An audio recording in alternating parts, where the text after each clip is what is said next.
దేవుడు ఈ నెలలో ఒక వాగ్దానాన్ని ప్రభు మనకు అనుగ్రహించారు. ఆ వాగ్దానాన్ని మరలా మేము ముందు తీసుకురావడానికి ప్రభు సహాయం చేశారు. ఆ వాగ్దానము ఒకసారి చదువుకొని మనం ముందుకు వెళ్దాం. మన ప్రభు అయిన యేసుక్రీస్తు పరిశుద్ధమైన నామములో ఈ ఆదివారపు ఆరాధనకు చేరుకుని వచ్చిన మీ అందరికీ నా నిండు హృదయపూర్వకమైన వందనాలు, దేవునికి స్తోత్రాలు. నా మాటలు వినబడుతున్నాయా? వినబడుతుందా?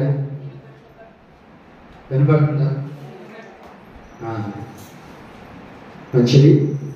చక్కగా మీ పరిశుద్ధ గ్రంథాలు తెరిచి యోహాను సువార్తమానం 14వ అధ్యాయం 18వ వాక్యాన్ని అందరూ కలిసి చదువుకుందాం. యోహాను సువార్త 14వ అధ్యాయము 18వ వాక్యాన్ని మనం అందరం కలిసి చదువుకుందాం. మిమ్మను అనాథులుగా విడువను, మీ యొద్దకు వస్తాను. చాలు. మిమ్మను అనాథులుగా విడువను, మీ యొద్దకు వస్తాను. ఈ నెలలో ప్రభు మనతో మాట్లాడుతూ ఉన్నారు. ప్రభు మనల్ని ప్రేమించి మనతో మాట్లాడుతున్న మాట ఏంటో తెలుసా? మిమ్మల్ని అనాథులుగా విడువను, నేను మీ యొద్దకు వస్తాను. ప్రభు అయిన యేసుక్రీస్తు ప్రభు వారు ఈ భూలోకంలో జీవిస్తూ నడిపించబడుతూ ఉన్నప్పుడు జన సమూహాన్ని యేసు ప్రభు దగ్గర నిలిచిన వారందరినీ చూసి ప్రభు మాట్లాడుతూ ఉన్న బహు చక్కటి మాట, మిమ్మల్ని అనాథులుగా విడవను, నేను మీ యొద్దకు వస్తాను. విశ్వసించిన వారందరూ ఒకసారి చదువులు కొట్టి దేవుడు నామని మైపడతాము. ఆమె ఒకసారి మీ పక్కన ఉన్న వాళ్ళకి, మీ పక్కన ఎవరు లేకపోతే వెనక ఉండే వాళ్ళకైనా, మిమ్మల్ని అనాథులుగా విడవడు, యేసయ్య మీ యొద్దకు వస్తాడని చెప్పండి. ఒకరికొకరు చెప్పుకోండి.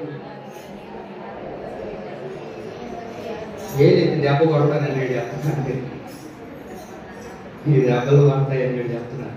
చెప్పండి. ఒకరికొకరు చూసుకోండి, నేను చెప్పినట్టు చెప్పండి. ఒకరికొకరు చూసుకొని, మిమ్మల్ని అనాథులుగా విడవను, నేను మీ యొద్దకు వస్తాను. ఆమె విశ్వసించిన వారందరి జీవితాల్లో దేవుడు మనల్ని అనాథులుగా విడిచిపెట్టడు. యేసయ్యే మన యొద్దకు రాబోతూ ఉన్నాడు. ఆమె ఈ నెలలో ప్రభు మనతో మాట్లాడుతూ ఉన్న బహు చక్కటి మాట కదా. ఏమిటి అని అంటే, యేసయ్య మనల్ని అనాథులుగా విడిచిపెట్టడంట, యేసయ్యే మన యొద్దకు వస్తాడు. మనం అనుకుంటూ ఉంటాం పలుమార్లు, అందరూ ఉన్నప్పటికీ ఏకాకిగానే బ్రతుకుతున్నానే, అందరూ ఉన్నప్పటికీ నేను ఒంటరిగానే ఉన్నానే. అనాది అనేవాడిని ఎలా గుర్తుపడగలుగుతాం? ఎవ్వరు లేకుండా ఒంటరిగా ఉండేవాడు అనాథ అని పిలుచుకుంటాం. మరి మీరు అందరు అనాథలా కాదా? మీరు అందరు ఉన్నాళ్ళేనా? నేను అంటాను, అందరినీ అనాథులమే. ఎందుకు అని అంటే, ఈరోజు కుటుంబంలో అందరూ ఉన్నా సరే ప్రతి మానవుడు కూడా ఒంటరితనం అనే అనాథలో బ్రతుకుతూ ఉన్నాడు. నేను ఈ మధ్య వీడియో చూస్తూ ఉంటే ఆ వీడియోలో ఒక అక్క చెబుతూ ఉన్న మాట ఏంటంటే, చాలామంది ఒంటరితనంతో బ్రతుకుతూ ఉన్నారంట. ఈ ఒంటరితనం అనేది అనాథకి నిదర్శనంగా కనబడుతుంది.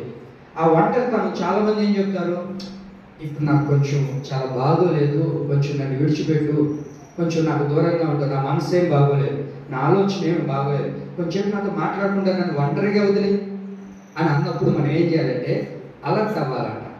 ఎందుకంటే ఒకవేళ వాళ్ళు మేము ఒంటరిగా ఉండాలి, మమ్మల్ని వదిలేయండి అని అనే వాళ్ళ జీవితాల్లో ఏమవుతుందంటే వాళ్ళకి వెంటనే త్వరగా హార్ట్ అటాక్ వస్తుందంట. మీకు అర్థమవుతుందా? నేను ఒంటరిగా ఉండాలి, నేను ఒంటరిగానే బ్రతకాలి, కొంచెంసేపు నన్ను వదిలి అని ఎవరైతే అంటున్నారో వాళ్ళు మీరేం చేయాలి, ఒంటరిగా వదిలిపెట్టదు. ఎందుకంటే వెంటనే వాళ్ళకి ఏమవుతుందంటే హార్ట్ అటాక్ వచ్చే ప్రమాదాలు ఉన్నాయంట. అయితే ఒక మనిషి ఒక రోజుకి 16 సిగరెట్లు తాగితే ఎంత ప్రమాదమో, ఒక వ్యక్తి ఒంటరిగా బ్రతకాలనుకోవడం కూడా అంతే ప్రమాదం అంట. మీకు అర్థమైందన్న మాటలు? ఒక వ్యక్తి ఒక రోజుకి 16 సిగరెట్లు తాగితే ఎట్లుండదక? అట్లాగే ఒక మానవుడు కూడా, ఒక వ్యక్తి కూడా నన్ను వదిలి, నన్ను కొంచెం కొంచెంసేపు అలా వదిలి నాతో మాట్లాడొద్దు, నేను కొంచెం ఒంటరిగా ఉండాలనుకుంటున్నాను, నేను అనాథగా ఉండాలనుకుంటున్నాను అని ఎవరైతే ఆశపడతారో వారి జీవితాల్లో బహు శ్రమలను అనుభవించేటట్లుగా మారుతారు. అందుకే యేసయ్య అంటారు, యేసయ్య అంటున్న మాట ఏంటో తెలుసా? నేను మీ యొద్దకు వస్తాను, నేను మిమ్మల్ని అనాథులుగా విడిచిపెట్టను. ఆమె ఈరోజు చాలా మంది అనాథులుగానే బ్రతుకుతూ ఉన్నారు. అందరూ ఉన్నా సరే ఎవ్వరు నాతో ఉండకూడదు, నేను ఒక్కడే ఉండాలి. ఒక రూమ్లో ఒక మంచి ఏసీ వేసుకొని టయానికి అన్నం వచ్చేస్తే ఫోన్ నిండా నెట్ బ్యాలెన్స్ ఉండాలి. నెట్ బ్యాలెన్స్ అన్నా వైఫై ఉంటే బాగుంటుంది, అంతే కదా? వైఫై ఉండి ఏసీ పెట్టుకొని ఏమ్మా మంచిగా టయానికి అన్నం చేస్తూ ఉంటే ఇంకెలా ఉంటుంది? ఆ ఒంటరితనంలో ఎన్ని సంవత్సరాలైనా బ్రతకాలని ఆశపడతారు. అయితే వాళ్ళే తొందరగా మరణిస్తారని ఏమండి ఆరోగ్య శాస్త్రవేత్తలు గుర్తుపెట్టారంట ఈ మధ్య. అయితే ఇది అందరూ చేస్తున్న పని. ఏం చేస్తారు? ఇంట్లో అందరూ ఉన్నా సరే ఆ మొబైల్ ఎత్తుకొని ఎవరితో మాట్లాడరు, ఎవరు ఏం చేస్తున్నారో పట్టించుకో. అందరూ ఉన్న మనుషులు ఎలా బ్రతుకుతున్నారు? అనాథగానే బ్రతుకుతున్నారు. ఎప్పుడు చూసినా సెల్ ఫోన్ ఎత్తుకొని ఎక్కడెక్కడో తిరుగుతూ ఒంటరిగా బ్రతకాలి, ఒంటరిగా ఉండాలి, ఎవరు ఉండకూడదు దగ్గర నేను బ్రతకాలని ఆశపడుతూ ఉంటాను. అయితే అలాగున మనం బ్రతికితే మన జీవితాల్లో ఎన్నో ఇబ్బందులు మనకు కలుగుతాయని గుర్తెరిగిన ఆ దేవుడు అంటారు, నేను మిమ్మల్ని అనాథులుగా విడిచిపెట్టను, నేను మీ యొద్దకి వస్తాను. ఆమేన్. ఈ మాట గుర్తుపెట్టుకున్న తర్వాత మీరు ఇంటికి వెళ్ళి, నాన్న ఒంటరిగా ఉండొద్దని చెప్పాడు రా దేవుడు, ఎన్నో ఇబ్బందులు వస్తాయంట, నువ్వు నాతోనే ఉండంటే ఉంటారా? కొంచెం వదులు మానన్నా, నాకు మనశ్శాంతి లేకుండా పోతుంది, నేను ఒంటరిగా ఉండాలి కొంచెంసేపు అని ఆశపడుతున్నా సరే మీరు వారిని విడిచిపెట్టబాకండి. ఎందుకు తెలుసా? యేసయ్య అంటారు, మనుషులందరూ నేను విడిచిపెట్టినా సరే నేను మీ యొద్దకే వస్తాను. ఆమె ఎందుకు వస్తాను ప్రభు అంటే యేసయ్య అంటారు, నేను మిమ్మల్ని అనాథులుగా విడిచిపెట్టను. అనాథులుగా దేవుడు విడిచిపెడతాడంటే విడిచిపెడతాడా దేవుడు? మనం విడిచిపెట్టడు. మనం కట్టుకున్న భర్త అయినా మనం విడిచిపెట్టి వెళ్ళిపోతాడు. నీకు చెప్పిపోతాడా? అమ్మా నేను చచ్చిపోతున్నాను, నువ్వు ఎట్టు బతుకుతావు, అనాదిగా పిల్లలు ఉన్నారో వాళ్ళు ఉన్నా లేకపోయినా నేను ఎవరు చూసుకుంటారో అని చెప్పేసి పోతాడా తల్లి? ఎప్పుడు పోతాడో తెలియదు. అంతే కదా? అక్క చెప్పిపోతుందా, అయ్యా నేను రేపు చచ్చిపోతున్నాను, నువ్వు అనాథగా ఉంటావేమో, దిగులు పడొద్దు అని చెప్పిపోతారా? మనుషులందరూ మన అనాథలుగానే చేసిపోతారు. కానీ మనం ఆరాధిస్తున్న దేవుడు ఎవరో తెలుసా? ఎప్పుడు మనల్ని అనాథులుగా విడిచిపెట్టని దేవుడు. ఆమేన్. దేవుడు మనల్ని అనాథులుగా విడిచిపెట్టడా చెప్పండి? అనాథులుగా విడిచిపెట్టడు. అందుకే దేవుడు అంటారు కదా ఈ నెలలో, నేను మిమ్మల్ని అనాథులుగా విడవను, నేను మీ యొద్దకు వస్తాను. ఎందుకో తెలుసా? నువ్వు అనాథిగా బ్రతుకుతున్నావు, నువ్వు అనాథిగా జీవిస్తున్నావు, ఎవ్వరూ లేకుండా నువ్వు బ్రతుకుతున్నావు, నువ్వు ఆలోచన చేస్తున్నావు కనుక యేసయ్య ఈ నెలలో మనతో మరలా మాట్లాడుతూ ఉన్నాడు. ఈ ఆదివారం దినాన్ని ఏమంటారో తెలుసా దేవుడు? నేను మిమ్మల్ని అనాథులుగా విడిచిపెట్టను, నేను మీ యొద్దకి వస్తాను. నువ్వు ఎంతైనా సరే ప్రభు నాతో రావద్దయ్యా, నాతో ఉండదు ప్రభు అని నువ్వు అనగినా సరే దేవుడు ఈ నెలంతా నీతోనే ఉంటాడు. ఆమేన్. ఉంటాడా? మరి దేవుడు విడిచిపెట్టడా? మనల్ని విడిచిపెట్టడు. ఎప్పుడు కూడా ఆయన మనతోనే ఉంటాడు. ఎందుకంటే మనం అనాథులుగా బ్రతకడం యేసయ్యకు ఇష్టం లేదు. మనుషులకైతే ఇష్టం మనం అనాథగా బ్రతకాలి, మనుషులకైతే ఇష్టం మనం ఒంటరిగా జీవించాలి. కానీ దేవుడు అలా ఇష్టపడట్లేదండి. మనల్ని అనాథులుగా విడవక ఆయన మన యొద్దకు వస్తానని చెబుతూ ఉన్నాడు. అయితే ఎవరైనా పలకరించామనుకోండి, ఏం ప్రార్థన ఓ పాస్టర్, దేవుడు బొత్తిగా మమ్మల్ని వదిలేస్తాడు. ఈ మాటలు ఎవరు అనలేదా? ఎప్పుడు అనలేదా? మనం పలుమార్లు అన్నుంటాం కదా, ఏమన్నా అన్నుంటామా లేదా? యేసు ప్రభు మమ్మల్ని విడిచిపెట్టాడు అన్న. చిన్నప్పటి నుంచి మేము దేవుడిని ఆరాధిస్తున్నాం, సండే స్కూల్ నుంచి మేము దేవుడిని ఆరాధిస్తున్నాం, దేవుడిని పూజిస్తున్నాం, దేవుని సన్నిధిలో నడిపించబడుతున్నాం. అయినా సరే దేవుడు మమ్మల్ని ఏం చేశాడు తెలుసా? విడిచిపెట్టేశాడు. దేవుడు మమ్మల్ని అనాథులు చేసేసాడు. ఏమి దేవుడు? ఎన్ని రోజులు ప్రార్థన చేస్తున్నాం, ఎన్ని రోజులుగా దేవుడిని మొక్కుతున్నాం, ఎన్ని రోజులుగా దేవుడి పాదాల సన్నిధికి వస్తున్నాం. ప్రతి ప్రార్థన తూచా తప్పక దేవుని యొద్దకు వస్తూ ఉన్నప్పటికీ దేవుడు మమ్మల్ని ఏం చేశాడు తెలుసా? విడిచిపెట్టాడని చాలా మంది మాట్లాడుతూ ఉంటారు. అయితే నేను బైబిల్ చదువుతున్నప్పుడు అసలు వాస్తవానికి దేవుడు మనల్ని విడిచిపెడతాడా అని అంటే దేవుడు విడిచిపెడతాడు. ఇప్పుడే కదయ్యా నేను మిమ్మల్ని విడవను, మిమ్మల్ని అనాథులుగా విడవను, నేను మీ అక్క కాస్తాను అన్నాడు దేవుడు. మళ్ళీ ఇప్పుడే అంటున్నావు దేవుడు ఎందుకు విడిచిపెడతాడు, దేవుడే విడిచిపెడతానని చెప్తున్నావే అని అంటే, మనం బైబిల్లో చూడగలిగితే హిజ్కియా అనే ఒక వ్యక్తి ఉన్నాడండి. ఎవరి పేరు? హిజ్కియా అనే రాజుగారు ఉన్నారు. అయితే ఈ రాజుగారిని దేవుడు విడిచిపెట్టెను అని రాయబడు. చదువుతారా మాట? చదవడమ్మా. దినవృత్తాంతం 2వ గ్రంథం 32-31. అతని దేశము ఆశ్చర్యముగా ఉండినందున, అది ఆపిలేక రావట్లేదు. అతని దేశము ఆశ్చర్యముగా ఉండినందున గురించి విచారించి తెలుసుకొనుటకై బబులోను అధిపతులు అతని యొద్దకు పంపిన రాయబారుల విషయములో అతని శోధించి అతని హృదయములో ఉద్దేశములన్నీ తెలుసుకోవడానికి దేవుడు అతన్ని విడిచిపెట్టెను. దేవుడిని విడిచిపెడుతున్నాడు అని అంటే, దేవుడు నన్ను విడిచిపెట్టాడు, దేవుడు నన్ను విడిచిపెట్టాడు అని మాట్లాడుతున్నావు అంటే, దేవుడు నిన్ను వరకుని ఎందుకు విడిచిపెడతాడు చెప్పండి?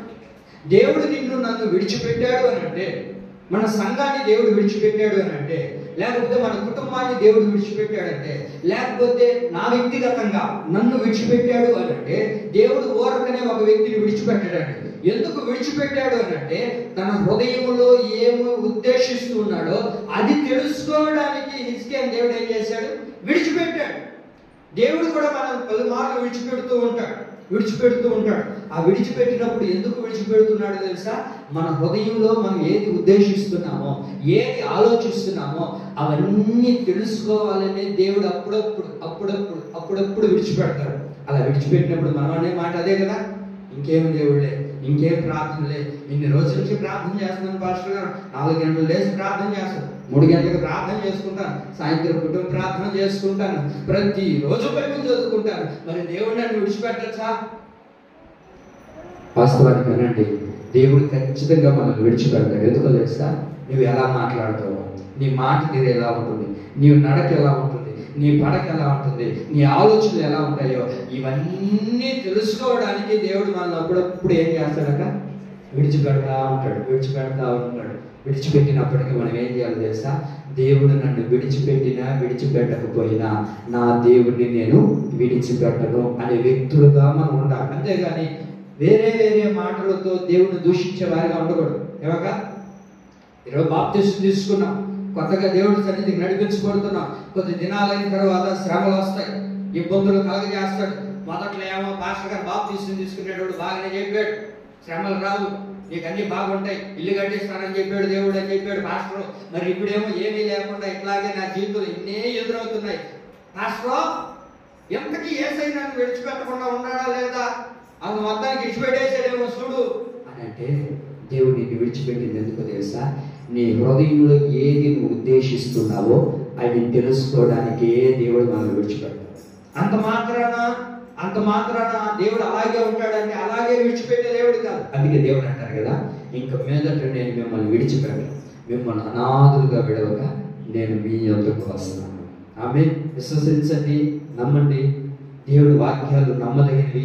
ఆయన వాగ్దానం ఇస్తే దాన్ని నెరవేర్చడానికి సమర్థుడైన దేవుడు కనుక దేవుడు అంటారు, నేను విడిచిపెట్టాను అని అంటే నీ హృదయంలో ఉన్న వాటిని నేను ఉద్దేశించడానికి, నువ్వు ఏం మాట్లాడతావో, నీ ఆలోచన తీరు, నీ వ్యవహారాలన్నీ తెలుసుకోవడానికే దేవుడు మనం విడిచిపెడతాడే కానీ ఏమిటి అన్నీ తెలిసిన దేవుడు ఎప్పుడు కూడా మనల్ని విడిచిపెట్టే దేవుడు కాదే. అందుకే దేవుడు అంటారు, మిమ్మల్ని విడువక, మిమ్మల్ని అనాథులు చేయక నేను మీ యొద్దకు వస్తాను. ఆమేన్.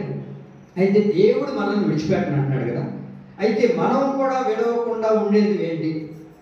దేవుడు మనల్ని అనాథులుగా విడిచిపెట్టనని, ఆయన మన యొద్దకు వస్తాడని దేవుడు చెప్తున్నాడు. ఒకవేళ దేవుడు విడిచిపెట్టాడు, విడిచిపెడుతూ ఉన్నాడు అని అంటే మన హృదయము, మన ఆలోచన, మన ఉద్దేశాలు ఎలా ఉన్నాయో తెలుసుకోవడానికి అప్పుడప్పుడు దేవుడు మనల్ని విడిచిపెడుతూ ఉంటాడు. అయితే మనము కూడా దేనిని విడిచిపెట్టకూడదు. మనం దేన్ని విడిచిపెట్టకూడదు ఒక మాట చెప్పి నేను ముందుకు వెళ్తాను. మొదటిగా మనం దేన్ని విడిచిపెట్టకూడదు అని అంటే చదువుతారు, ద్వితీయోపదేశకాండం 12వ అధ్యాయము 19వ వాక్యం చదవండి.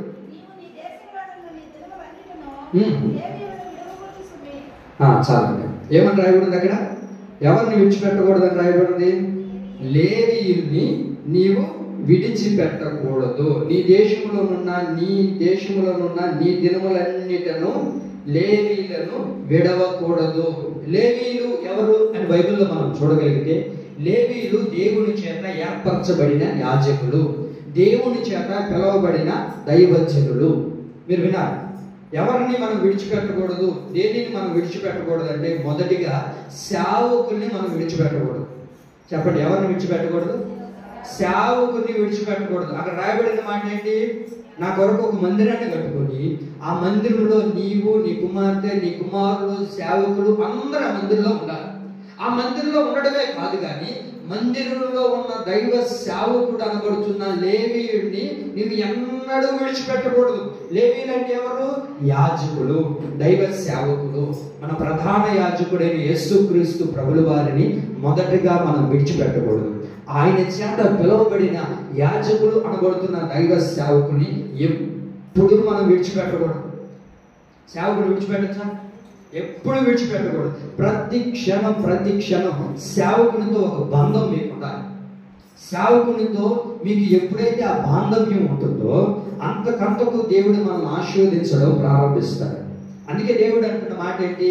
లేవీయులను మీరు విడవకూడదు, లేవీయులతో ఎప్పుడు కూడా మీరు ఉండాలి. నేను అనుకున్నాను, ఎందుకు లేవీయులతో ఎప్పుడు ఉండాలి అని అంటే, మన వాళ్ళు అప్పుడప్పుడు చెప్తూ ఉంటారు కదా, అప్పుడప్పుడు ఏం మాట్లాడుతుంటారు, ఒక 6 నెలలు ఏమా మయూరమ్మ కేజీఎమ్మతో కేజీఎమ్మ మయూరమ్మతో స్నేహం చేస్తే 6 నెలలు చాలు. ఇప్పుడు ఏమవుతారు? వీళ్ళు అవుతారు, వీళ్ళు వాళ్ళు అవుతారు. ఇప్పుడు మయూరమ్మ 6 నెలలు కానీ కేజీఎమ్మతో స్నేహం చేస్తే, అమ్మా అక్క కడుపుకి వచ్చింది, అక్క కొంచెం జ్వరంగా ఉందంటే కేజీఎంకే చెప్తాను. ఇప్పుడు నువ్వేం చేయాలి తెలుసా? పారాసెట్ మాల వేసుకొని ఒళ్ళు నింపులు మాత్రం వేసుకుంటే తగ్గిపోతుంది. ఇప్పుడు ఈ మాట చెప్పడానికి కారణం ఏంటి? ఆమె ఏమన్నా డాక్టర్ కోర్స్ చదువుకునేదా? ఎప్పుడైనా నర్స్ కోర్స్ చదువుకున్నావా? లే. కారణం ఏంటి అంటే 6 నెలలు ఎంతో స్నేహం చేసింది, అప్పుడప్పుడు సూదులు కూడా వేస్తారు. కారణం ఏంటంటే ఈ ఫ్రెండ్తో చేరిందిగా. ఏమ్మా మీకు అర్థమైందా నా మాటలు? మీకు అర్థమవుతుందండి? అర్థమవుతుందా లేదా? అర్థమైందా? ఇప్పుడు ఏమైంది? 6 నెలలకి ఈమె ఆమెయింది, ఈమైంది. అట్లాగే లేవీలతో నువ్వు కానీ విడువక వారితో ఉంటే, సేవకుడితో నీవు ఉంటే, సేవకుడితో నీ బంధం ఉంటే, సేవకుడితో నీ కుటుంబం ఉంటే, దేవుడు అద్భుతకరమైన త్రోవలో నడిపిస్తాడు. ఆమేన్. అందుకే వాక్యం అంటుంది, నువ్వు సేవకుడిని విడిచిపెట్టొద్దు. సేవకుడితో ఎప్పుడు నువ్వు అట్టుకట్టుకొని ఉండాలి. నీ కుటుంబ వ్యవహారాలు కానీ, నీ విషయాలు కానీ, నీ పిల్లల విషయాలు కానీ ప్రతిదీ సేవకుడికి తెలియాలి. తెలిసినప్పుడు సేవకుడు దాని ద్వారా ప్రార్థన చేయడం చేస్తాడు, దానికి పరిష్కారం ఏంటో చేస్తాడు. మనం ఎప్పుడు చెప్తాము, ఎప్పుడు సేవకుడి దగ్గరికి వెళ్తామంటే అన్నీ అయిపోయిన తర్వాత చివరి భాష గుర్తొస్తాడు, ఇంకే దిక్కు లేనప్పుడు అప్పుడు భాషను ఎత్తుకుంటా వస్తాం. లేకపోతే అందరికి తెలిసిన తర్వాత ఎవరో నాకు ఫోన్ చేస్తే అప్పుడు తెలుస్తుంది, ఓహో పలానా వాళ్ళకి బాగలేదు, లేకపోతే పలానా కుటుంబంలో ఇలాంటి సమస్య ఉందా, లేకపోతే పలానా బిడ్డలు ఇలాగ అయిపోయారా అని ఎప్పుడు అందరికీ తెలిసిన తర్వాత. వాస్తవానికి మనుషులతో కాదు నీవు ఉండాల్సింది ఎవరితో తెలుసండి? లేవీలు అనబడుతున్న దైవ సేవకుడు ఎన్నడూ విడిచిపెట్టకూడదు. ఎప్పుడు కూడా సేవకునితోనే నీ బంధం ఉండాలి. అర్థమవుతుందా? ప్రధాన యాజకుడైన యేసయ్యను మనం ఎప్పుడు విడిచిపెట్టకూడదు. అలాగే దైవ సేవకుని కూడా మనం ఎన్నడూ విడిచిపెట్టకూడదు. ఎప్పుడు ఆదివారం వస్తే ఆదివారం కాక అంతేనా? ఈ మధ్యలో పాస్టర్ గారు అంటున్నారు, మనం ఎప్పుడైనా వెళ్ళి మన కుటుంబ వ్యవహారాలు ఆయన చెప్పి ఆయన మనకు ఏమైనా సలహాలు ఇస్తే, లేకపోతే కొంచెంసేపు సేవకుడి దగ్గరికి వెళ్ళి ప్రార్థన చేయించుకొని వస్తే, ఆ మందిరం దగ్గరికి వెళ్ళి ప్రార్థన చేయించుకొని వస్తే దేవుడు మనల్ని ఆశీర్వదిస్తాడు కదా. నేను బైబిల్ చదువుతున్నప్పుడు లేవీలు అనబడుతున్న యాజకులను ఏం చేయకూడదంట? విడిచిపెట్టకూడదంట. చూడండి, మోషేని అడుగుతారు ఇశ్రాయేలు ప్రజలు ఒక మాట. చదువుతారు మాట, సంఖ్యాకాండం 10వ అధ్యాయం 31-32 వాక్యం త్వరగా చదవాలి. అందుకు మోషేని అడుగుతున్నారు, మోషే నీవు దయచేసి మమ్మల్ని విడిచిపెట్టకుము. మోషే దయచేసి మమ్మల్ని నీవు విడిచిపెట్టవద్దు. నువ్వు ఒకవేళ మమ్మల్ని విడిచిపెట్టావనుకో, ఇప్పుడు మోషే ఎవరో ఇశ్రాయేలు ప్రజలందరికీ ఒక దైవజనుడు, ఒక యాజకుడు. ఏమండి ఆ సంఘాన్ని నడిపిస్తున్న ఒక దైవజనుడు అక్కడ. ఆ తర్వాత చదవండి. ఎట్లనగా ఈ అరణ్యమందు అంటే ఈ లోకమందు చదవండి. మేము దిగవలసిన స్థలములు నీకు తెలిసి ఉన్నవి. నీవు మాకు కనులు వలె ఉండు. నీవు మాతో కూడా వచ్చిన యెడల యెహోవా మాకు ఏ మేలు చేయునో ఆ మేలును బట్టి మేము నీకు మేలు చేయుదుము అని మోషేతో అడుగుతున్నారు. మోషే దయచేసి అంటే ఏం చెప్తున్నారు? ఒక రిక్వెస్ట్ చేస్తున్నారు. అయ్యా దయచేసి నీకు దండం పెడతామయ్యా, మమ్మల్ని విడిచిపెట్టద్దు, మమ్మల్ని విడిచిపెట్టి వెళ్ళిపోవద్దు. ఎందుకో తెలుసా నీవు ఒకవేళ మమ్మల్ని విడిచిపెడితే ఈ అరణ్యములో ఎటు వెళ్ళాలో మాకు త్రోవ తెలియదు, ఏ మార్గం గుండా వెళ్ళాలో, ఏమంటే ఏ త్రోవలో మేము వెళ్తే మాకు ఆశీర్వాదమో, ఎటు వెళ్ళకూడదో ఎటు వెళ్ళాలో, ఏం చేయాలో ఏం చేయకూడదో ఇవేవి మాకు తెలియదు. కనుక దయచేసి మోషే నీవు మమ్మల్ని విడిచిపెట్టద్దయ్యా అని వాళ్ళు అంటారు. నీవు మమ్మల్ని విడిచిపెడితే నువ్వు ఎలా ఉన్నావో తెలుసా, మాకు కనులు వలె ఉన్నావు. ఒక దైవజనుడు ఏమంటే దైవజనుడు సంఘానికైనా విశ్వాసులకైనా ఎలా ఉంటాడయ్యా అంటే ఒక కన్నుల వలె ఉంటాడు. ఈ కన్నులు ఏం చేస్తాయి? ఏ త్రోవలో మనం వెళ్ళాలో, ఏ మార్గం గుండా వెళ్తే అది మనకి మంచిదో ఈ మార్గాలన్నీ చూపించేది ఎవరు? ఈ కన్నే కదా. అందుకే మోషేని అడుగుతున్నారు. మోషే దయచేసి మమ్మల్ని విడిచిపెట్టొద్దయ్యా, నీవు మాకు ఉంటేనే, నీవు మాకు కన్నుల వలె ఉంటేనే అరణ్యం అనబడుతున్న ఈ లోకంలో మనం ఏం చేయబడతాం? నడిపించబడతాము.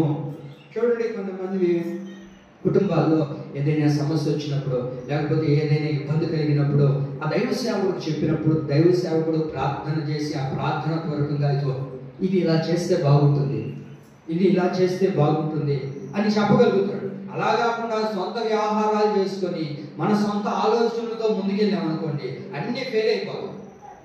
అందుకే మోషేని అడుగుతున్నారు. నేను అంటాను, ఇశ్రాయేలు ప్రజలు ఎవరు జ్ఞానం లేని వాళ్ళు లేరండి, అన్ని తెలిసిన వాళ్ళు లేరండి. అన్ని తెలిసిన వాళ్ళు ఉన్నారు, బలాఢ్యులు ఉన్నారు, బలం కలిగిన వారు ఉన్నారు, అన్నీ ఉన్న వాళ్ళు అయినప్పటికీ ఏం చేస్తున్నారు తెలుసా? మోషే దయచేసి మమ్మల్ని విడిచిపెట్టగయ్యా, ఎప్పుడు కూడా నీవు మాతో ఉండు, నీవు మాతో ఉంటే మాకేం కలుగుతుందో తెలుసా? మేలు కలుగుతుంది. ఆ మేలు ద్వారా మేము కూడా నీకు మేలు చేస్తాం.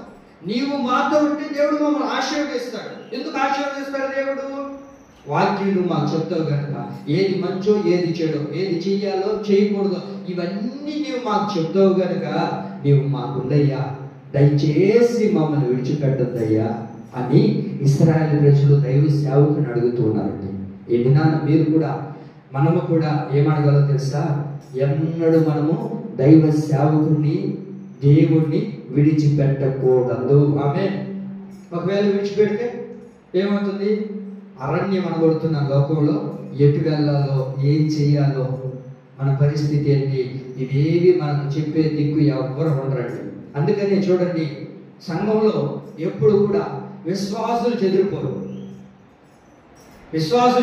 ఎప్పుడు సాతానుడు ఫస్ట్ ఎవరిని చెదరగొట్టాడో తెలుసా అండి? సేవకుడిని చెదరగొడతాడు. ఎందుకు? ఇప్పుడు కాపరే పోయాడు అనుకోండి, ఏమా గొర్రెలు కాసే కాపరు ఉన్నాడు, ఆ గొర్రెలు కాపరే వదిలేసి వెళ్ళిపోయాడు అనుకో, ఇప్పుడు గొర్రెలు ఉంటాయా వెళ్ళిపోతాయా? ఉంటాయా ఉండవా? ఏదో ఒకటి చెప్పండి. ఉండవు కదా. అలాగే ఒక దైవజనుడు కానీ కొట్టాడు అనుకో సాతాను గాడు, ఏమా ఒక దైవజనుడు కానీ తీసుకొని వెళ్ళిపోయాడు అనుకోండి, ఆ తర్వాత ఆ విశ్వాసులు కానీ ఆ సంఘం కానీ నిలబడుతుందా? నిలబడదు. అందుకే సాతాను గాడు ఏం చేస్తాడో తెలుసండి? మొట్టమొదటిగా సేవకుడిని పడద్రోయాలని ఆలోచన చేస్తుంటాడు. అందుకనే చెప్పేది, సేవకుని కొరకు సంఘం కొరకు ఎప్పుడు మనము ప్రార్థన చేస్తూనే ఉండాలి. ఆమేన్. అర్థమవుతుందండి? అందుకని మనం ఏం చేయాలో తెలుసా? మేము సేవకుని విడిచిపెట్టకూడదు. నువ్వు సేవకుల దగ్గరకు వస్తే ఏమండి, సేవకునికి ఏ అక్కర్లు ఉన్నాయో నీకు తెలుస్తాయి. నీవు సేవకుల దగ్గరకు వస్తే నీ అక్కర్లు ఏంటో సేవకుడు తెలుస్తాయి. అలా మీ ఇరువురు అక్కర్లు ఏంటో తెలిసినప్పుడు మీ ఇరువురు కలిసి సంఘము సేవకుడు ఏం చేస్తారు? ఇప్పుడు దేవుని పాదాలు పట్టుకొని, ప్రభువా ఈ అరణ్యం అనబడుతున్న లోకంలో మేము ఎలా నడిపించబడాలో మాకు తెలియదు కదయ్యా, మాకు కనుల వలె ఉండి మా సంఘానికి మా సేవకుడికి కన్నుల వలే ఉండి మమ్మల్ని ఏం చేయాలి, నువ్వు నడిపించు అని అడగలుగుతాం. అంతేనా? అలా కాకుండా ఏదో ఆదివారం వచ్చో లేకపోతే పూటకు ఒక పొద్దు వచ్చో ఎక్కడున్నావు పాస్టరాలు తెలుసుకొని వెళ్ళిపోవడం కాదు. ఆ బాంధవ్యం సుశీలమ్మ అని అనగానే నాకు అన్ని జ్ఞాపకం రావాలి. వాళ్ళ ఇంట్లో వ్యవహారాలు ఏంటి, వాళ్ళ పిల్లల వ్యవహారం, వాళ్ళ మనవరాల వ్యవహారం, వాళ్ళు ఏం చేస్తున్నారు, వాళ్ళ ఇంట్లో పరిస్థితులు ఏంటి, ఏమండి వాళ్ళ అనుభవాలు ఏంటి, ఒకప్పుడు ఎలా ఉన్నారు, ఇప్పుడు ఎలా బ్రతుకుతున్నారు, ఇంక మీదట ఎలా ఉండాలి, ఈ వ్యవహారాలన్నీ తెలియాలంటే ఏం చేయాలగా? ఇంట్లో కూర్చొని ఫ్యాన్ వేసుకొని పెట్టో అని అనకూడదు. నీకు సమయం దొరికినప్పుడల్లా, నీకు వీలు కుదిరినప్పుడల్లా నీ పరిస్థితిని సేవకుడు చెప్పుకోవాలి, తెలియాలి. అంతేనా? కొంతమందిని అడిగినప్పుడు ఆయా పలానూరులో పోయి రమ్మంటారు పాస్టర్ గారు, నా దగ్గరకు వచ్చి మా మందిరానికి అని ఆ సేవకుడు నన్ను అడిగాను అనుకో, ఏంటి ఆమె గురించి అని అడిగాడు అనుకోండి, ఏమనయ్యా గురించి నాకు ఏంటి, ఎప్పుడో వస్తుంది ఆయనకు అర్థం చేసుకుంటుంది, మా నాన్న చెప్తే వెళ్ళిపోతుంది, కానీ అంత మనకి తెలియదు, వాళ్ళు ఎప్పుడు మనతో అంత కలవలేదని చెప్పగలుగుతారు. అలా కాకుండా ఆ వ్యవహారాలు ఏంటో, కుటుంబంలో ఏం జరుగుతున్నాయి ప్రతిదీ దైవ సేవకుడు చెప్తే ఆ దైవ సేవకుడు మరొక దైవ సేవకుడితో కలిసినప్పుడు కూడా ఏం చేస్తారు తెలుసండి, వారి కొరకు ప్రార్థన చేసేటట్లుగా మారుతారు. ఆమె అందుకే వాక్యం అంటుంది, ఏం చేయాలి, లేవీయులను మీరు విడిచిపెట్టి వెళ్ళిపోతానుందా, ఎన్నడూ మనం విడిచిపెట్టకూడదు. ఆమె రెండవదిగా ఎవరిని విడిచిపెట్టకూడదు అని అంటే, ఆ నెహెమ్యా గ్రంథం 10వ అధ్యాయం 39వ వాక్యాన్ని మీరు చదవగలిగితే అక్కడ దేవుని ప్రజలు మనకు కనబడతారు. ఆ చివరి మాట ఏమని రాయబడదాక, చివరి మాట మా దేవుని మందిరము మేము విడిచిపెట్టము. ఎవరిని విడిచిపెట్టకూడదు మనము అని అంటే, మొదటిగా దైవ సేవకుడిని విడిచిపెట్టకూడదు, రెండోది దేవుని యొక్క మందిరాన్ని మనం విడిచిపెట్టకూడదు. విడిచిపెట్టచ్చా మందిరాన్ని? నీకు ఎన్ని శ్రమలు వచ్చినా, ఎస్తేరాక నీకు ఎన్ని శ్రమలు వచ్చినా, ప్రాణం మీదకు వచ్చినా సరే నువ్వు ఎన్నడూ దేవుని మందిరాన్ని విడిచిపెట్టకూడదు. ఎన్నడూ దేవుని మందిరాన్ని మేము విడిచిపెట్టమయ్యా. ఎన్ని శ్రమలైన మా జీవితంలో కలిగినాయి, ఎన్ని ఇబ్బందులైనా కలిగినాయి, ఎన్ని అవరోధాలైనా, ఎన్ని అవమానాలైనా, ఎన్ని హింసలు కాదు, ఇంతకన్నా హీనమైన పరిస్థితులని నన్ను దేవుడు తీసుకుని వెళ్ళినా మాకు ఇచ్చిన దేవుని మందిరాన్ని మేము విడిచిపెట్టము. మీకు అర్థమైంది? ఒక ఊర్లో అంటే ఈ ఊరు కాదు, ఒక ఊర్లో అంగళ్ళన్నా తక్కువ ఉంటున్నాయి, కానీ ఈ రోజున మందిరాలు చాలా ఎక్కువైపోయినాయి. మీకు అర్థమవుతుందా? మా వెంకటగిరి రండి, మా వెంకటగిరిలో ఇంచుమించు 60-70 సంఘాలు ఉన్నాయి. ఈ ఈదులో ఒక మందిరం, ఆ ఈదులో ఒక మందిరం, ఆ ఈదులో మందిరం, ఇంటికి ఒక మందిరం, కులానికి ఒక మందిరం, ఏమండి మతానికి ఒక మందిరం, ఇలా మార్చబడిపోయి ఉన్నాయి. సంఘాలకి ఈరోజు కొరత ఏం లేదు. మందిరానికి ఎక్కడికైనా ఏ సందులోకి వెళ్ళినా మందిరాలు, అవునా కదండి? మీరు ఎప్పుడు చూడలేదా? ఏ సందులోకి వెళ్ళినా మందిరం ఉంటుంది, ఏ వీధిలోకి వెళ్ళినా మందిరం ఉంటుంది. ఎందుకు అని అంటే, దేవుని ప్రియులారా మీరు వినాలి, ఎక్కడికి వెళ్ళినా సంఘాలు ఉన్నాయి, ఓకే, కానీ ఒక సంఘాన్ని నీవు ఎన్నడూ విడిచిపెట్టకూడదండి. ఏ సంఘంలో నువ్వు రక్షించబడ్డావో, ఏ సంఘంలో అయితే దేవుడు నిన్ను పిలుచుకున్నాడో, ఏ సంఘంలో అయితే నువ్వు చేర్చబడ్డావో, మనుషులను చూసి కాదు నువ్వు ఇక్కడికి వచ్చింది, పరమాత్ముడైన దేవుని చూసి నీ సంఘానికి వచ్చావు కనుక ఎన్నడూ మనం మందిరాన్ని విడిచిపెట్టకూడదు. ఆమేన్. ఇది మా ఇంటి పక్కనే ఉందయ్యా, అందుకని ఎడగే పోతున్నాం మేము అని అనకూడదు. నీవు ఎక్కడ రక్షించబడ్డావో, దేవుడు నిన్ను ఎక్కడ పిలుచుకున్నాడో ఆ సంఘంలో నేను స్థిరపడాలి. ఆమేన్. అర్థమైందా? ఆ మయూరం ఏదో అనిందనో, లేకపోతే కెజిఎఫ్ ఏదో అనిందనో, లేకపోతే జ్ఞానం ఏదైనా అనిందనో, నేను అక్కడికి వస్తే మకాన్ని చూడాలి, నేను వాళ్ళు మకాలు చూడడానికి కదా నువ్వు రావాల్సింది. ఎవరి ముఖం చూడడానికో తెలుసా? మనం ఆరాధిస్తున్న యేసయ్య ముఖాన్ని చూడడానికి దేవుని మందిరాన్ని విడిచిపెట్టకూడదు. ఆమేన్. మందిరానికి వచ్చేటప్పుడు, మందిరానికి ఒక విశ్వాసం వచ్చేటప్పుడు ఎలా రావాలి? మందిరానికి ఒక విశ్వాసం వచ్చేటప్పుడు ఎలా రావాలక?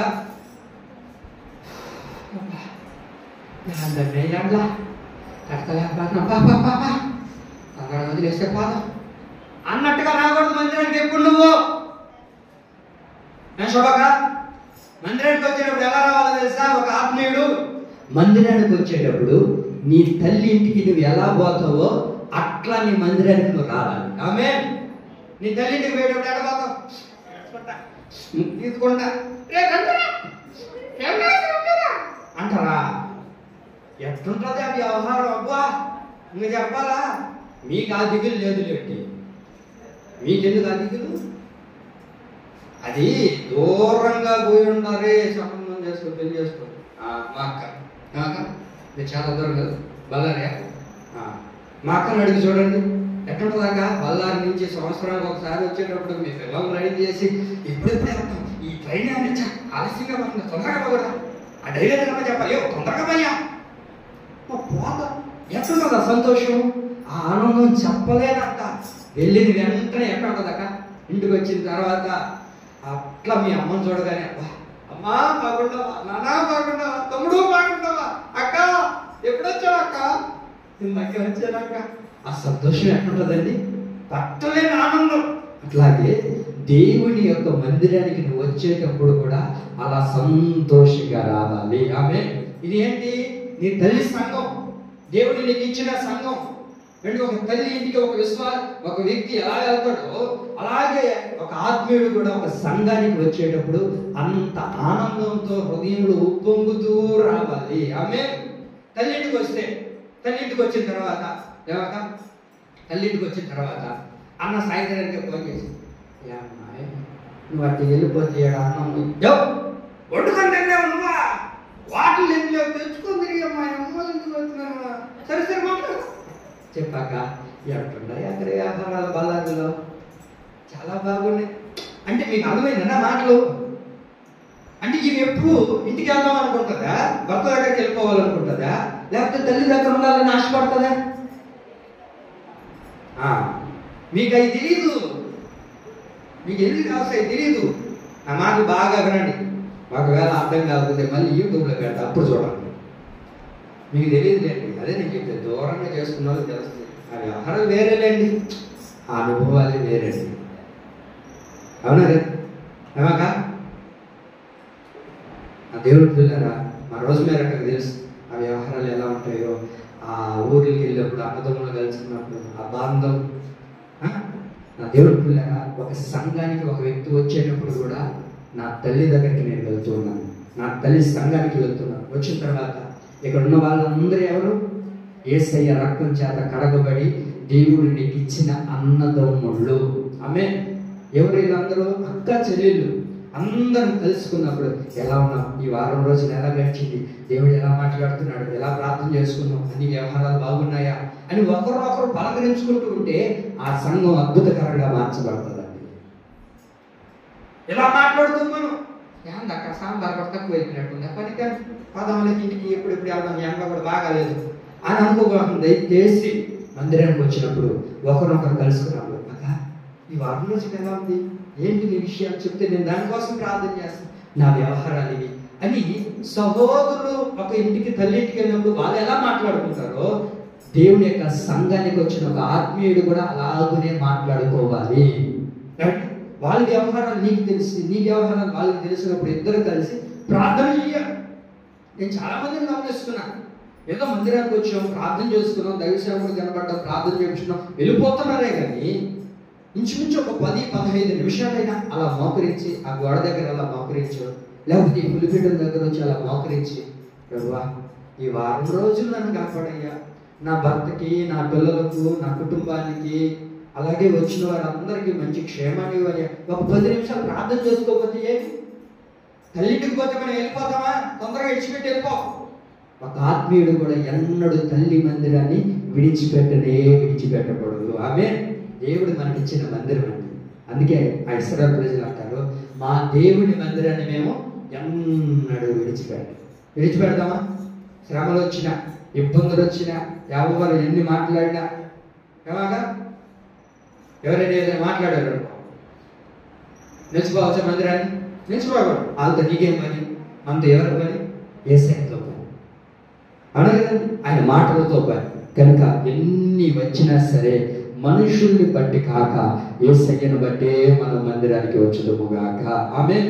ఎవరిని విడిచిపెట్టకూడదు? మనము దైవ సేవకుడిని, సంఘాన్ని మనం విడిచిపెట్టుకున్నప్పుడు దేవుడు నిత్యము మనల్ని అనాథులుగా విడవక ఆయన మన యొద్దకు వస్తాడు. ఆమేన్.